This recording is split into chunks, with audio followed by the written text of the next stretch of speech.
Would like me to talk about my book, The White Man's Gonna Get You, The Colonial Challenge to the Crees in Quebec. I must say it was a book that was percolating for a long time. It took me a good number of years to finish the history because, of course, it involved going back to the archives. This time I didn't have the students helping me do the research, so I was totally on my own, which of course takes a long time, and one has only really the summertime and or a sabbatical in which to do it. I should say the reason I chose the title, I think Adrian Tanner helped me with it as well. The White Man's Gonna Get You, because there is a Cree expression that reads much like the boogeyman's going to get you. The parents say to their children to try to prevent them from, in the Cree case, heading out into the forest or doing something that they don't approve of. After I'd written the book, I think I had the title halfway through. After I'd written the book, I decided that in the end, my conclusions were that the white man didn't get them. But at any rate, the title remains as it is because it's a catchy title. So I finally finished the book, and it was published in 2002. I was working on the records, and I had a little more trouble with it because the Hudson's Bay records become spotty. They, I think they started using probably telegraphs in order to, or radio communication to communicate a lot of the information. And so they weren't necessarily writing down as much as in their journals as they did in the past. As well, the journals ended in the 1940s. So I really had a lot to try to make up from other sources from about the 1940s on in terms of finding out what was happening on the ground, what the Crees' reaction to it is, how they had managed with the new policy.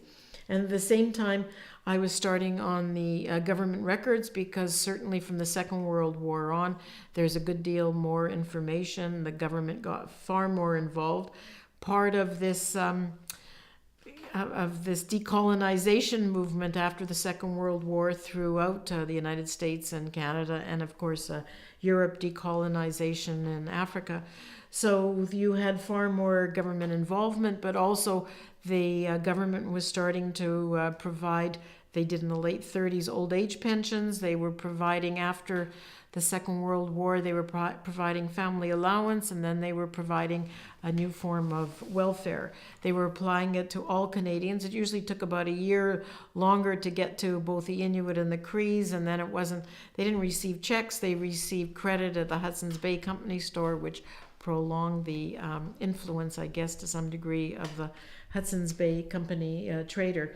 But so I had government records to rely on, and so therefore I somehow feel that this book is more a history than an ethno-history, because I really don't have an understanding of how it was affecting Cree, because it's just government policy that one has to rely on. But of course, I was able to tap into more of these Tabachaman stories, the oral tradition that a number of anthropologists started collecting. And a lot of those stories were about the famine years, certainly in the 1930s, when all cycles of animals just seemed to go down at the same time. And people were starving and they were dying, and it was a very pitiful period. So the government stepped up, as I say, in the 1940s, and they started with schools, and they started with health clinics, and they started then encouraging people to live in the post-settlement, whereas before they might just stay in the summer, and now they were expected to be there year-round. So I was trying to pull all this together, and in the end, I managed to write The White Man's Gonna Get You, and because it had taken me a while to produce it, again, of course, teaching and doing other kinds of commitments at the university and writing papers and whatever. It did get finished and it was published in 2002. And I was very pleased and surprised, and I didn't even know about it, to come home one day and find out that I'd been awarded the Raymond Urbanski Prize for the best book in humanities. And it's an award of the Humanities and Social Sciences Federation. Today it's now called, they changed the name to the Canada Prize, but it's the same prize that the Humanities and Social Sciences Federation gave it. So in the end, it served a purpose. It meant that there was a jury that read it, and hopefully it is being read by people who are the students of James Bay. So what do the Crees think of it? Well, since I don't spend much time up there and only see Crees down here, I can't tell you really that I have any sense of what they do. I know that one woman who remains nameless apparently thinks it's a terrible book because I got one of her ancestors' names wrong. So she says. This I heard from somebody else. I didn't hear from her. Haven't been able to correct it. So she's panned the whole book because one name was wrong, is my understanding it. But what upsets me is I have heard from others that some Crees have said, oh, well, we don't have to write a history because Morantz has done it. And that wasn't the intent of any of the writing I've done. The intent of the writing was to slog through the archives, pull out all this information, write it up, but let people use it, to encourage them to use it in ways in which they feel more comfortable as a history that they might be able to own on their own. Not a history that's written about them, but a history written by them. And so that's basically all I know about the Cree reaction to it, is that they think their history is done. And as I've said, I fear that maybe there won't be a Cree-oriented history because now all the young people have been trained in Western history, and it would be difficult for them to go back as their elders could and discuss it in the way that they present their oral tradition. So I'm always hoping, but I don't think it's going to happen, but maybe I'll be wrong. And of course, the Crees are right now very busy with just establishing themselves in community-oriented vocations, whether it's in law, whether it's in various aspects of health, whether it's working in construction. I don't think too many of them are thinking about writing a history, but I hope it'll come. So with this background in writing more recent history of Cree white relations, I was approached by Avatuk to do something similar for the Inuit, for Nunavik, for the Inuit area. And it was Sylvie Cote-Chu, who I'd known for years, who had headed the documentation center of Avatuk, and invited me to do it. Now still know very little about Inuit society, Inuit culture. In terms of the Cree, I've been looking into it over like 30 years or more, 40 years. But for the Inuit, it was just something, I was a little worried about being able to write something about the Inuit. But then I thought about it. Well, maybe I can learn more about inserting the Inuit in it, but I certainly know about the Hudson's Bay records. I know how the company operated. I certainly know about the government and their intent to bureaucratize all these communities. So I said, sure, I'll do it. And I've learned an enormous amount. The people at Avatuk decided that they wanted the history. Actually, I have to go back. But they first asked me not to write a book, but they asked me to do a report for the national park, Parc National, that is, I think, underway by Quebec at Richmond Gulf or Umiujak. Even my accent is terrible in Cree. And once that report was done, we had meetings up in Kujarapik, much to my delight. And I was able to go back and forth to both the Cree communities and the Inuit communities. So once that was done, they asked me to turn it into a book. And then I finished the text for the book, and again, it was Sylvie who had been responsible for the collection of photographs, a collection of oral tradition that they have archived at the Avatak Center, that asked me to include photographs. So that became a fun challenge because I wanted the photographs to display the chronology of events. A little difficult because most of the photographs are of people, but yes, it would be nice to be able to include everybody in kind of a scrapbook, but in the same time you want to have something showing what was happening at different times. So I was able to pull together the illustrations for this book, and I wrote a long text describing what was happening, which was a kind of summary of the history that I had written in sections. I also should say that this first book that they asked me to do was on the southeast Hudson Bay coast, and I took it up to a little more to the north coast because I figure, how many books can you write about the coasts, and so it does include something of the other posts further north. The more northern posts have much less information on them because the Hudson's Bay Company only very, very recently had some posts or didn't even have any posts there for a very short period. So what I did also was I composed a very precise, I think, index. And it meant that anybody who might see a picture, might see the text, would be able to go to the index and then find where it was in the larger account of the history. And I actually saw people doing this, and it gave me a great delight because there was a Cree Inuit peace ceremony up at the Naskapis River. This was something that was decided by and organized by a man by the name of Ron Sheshamush, a Cree from Wapmagoostui, Great Whale River, who said he always, when he heard the stories of his elders, he always felt ashamed at the Cree beating up on the Inuit.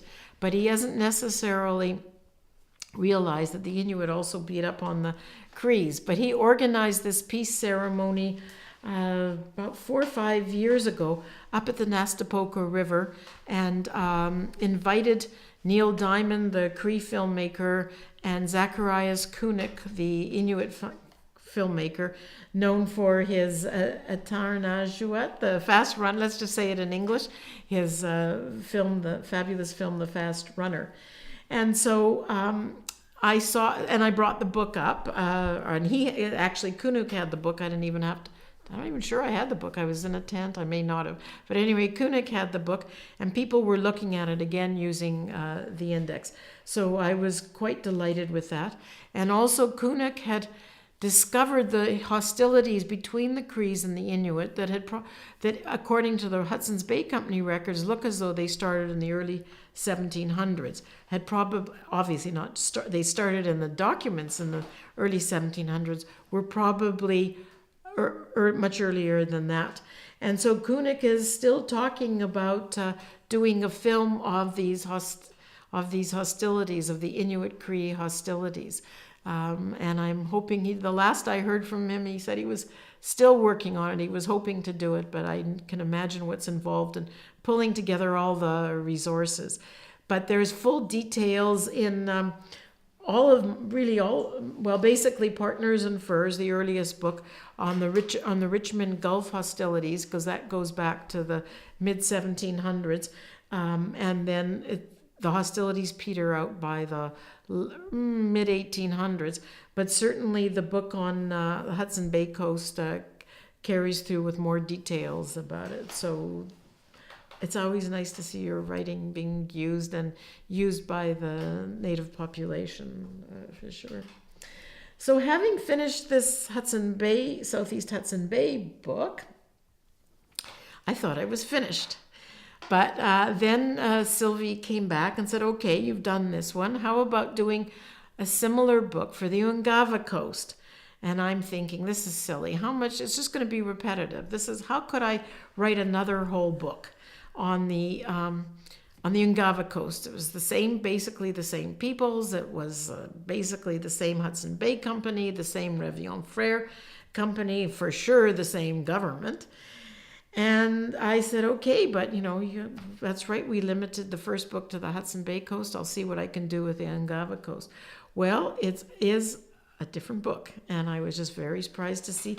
It also turns out, they tell me, about 100 pages longer, because there is far more information because of Fort Chimo being the center of geological surveys, being an important post that goes back to 1830, being the subject of surveys beforehand. It goes back to, it doesn't go back as early as the Hudson Bay book does, but it certainly has a lot more information. Maybe I just also became a more adept researcher and was able to find more information to do this. So this Ungava book follows the same format. It's the text, and then it's illustrations. And again, I had some problems because I would swap regions.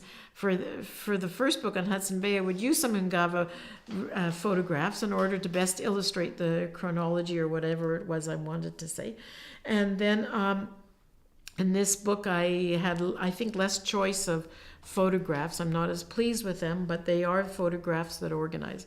I also realized that I should say that it isn't just a book, the Southeast Hudson Bay book isn't just a book about the Inuit and the Hudson's Bay Company or the government. It's also about the Cree, because there were certainly in Fort George and Great Whale River, there were Cree and Inuit interacting.